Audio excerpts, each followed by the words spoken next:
I wanted to talk to you a little bit about the current subject right now with Jalon Daniels being out.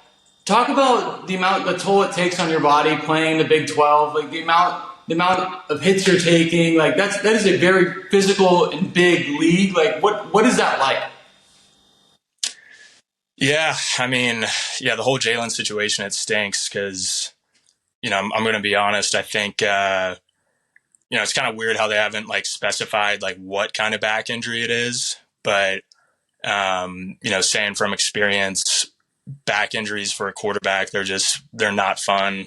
You're just nowhere near the player that you are when you're fully healthy, when you have a back injury, because I don't know, so much of the throwing motion, people think it's just all arm, shoulder strength and arm strength, but so much of it is rotating on the throw. And, that's how you generate velocity and speed on the ball. But yeah, I think week to week, it's tough. Most of the time, you obviously got to take care of yourself and protect yourself, but whether it's a legitimate injury or just banged up from the week before, it definitely adds up as the season goes on. And,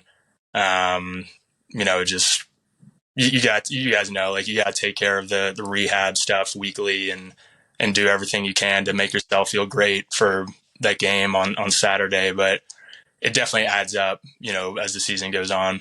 I saw on Twitter something I think that you could speak to is people were oh, why isn't he back? He must not be trying. He must not care that much. No, that's not the case.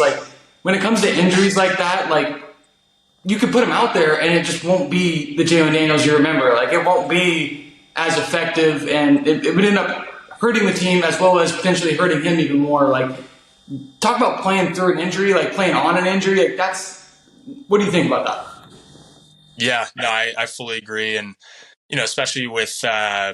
We're fortunate enough to have a good backup, Jason Bean. I don't think he had his best game last week. I think he'd be maybe the first one to say that as well, but he still had some great plays, and he's shown us in the past that he's more than a capable backup QB and very talented. But yeah, you hit the nail on the head.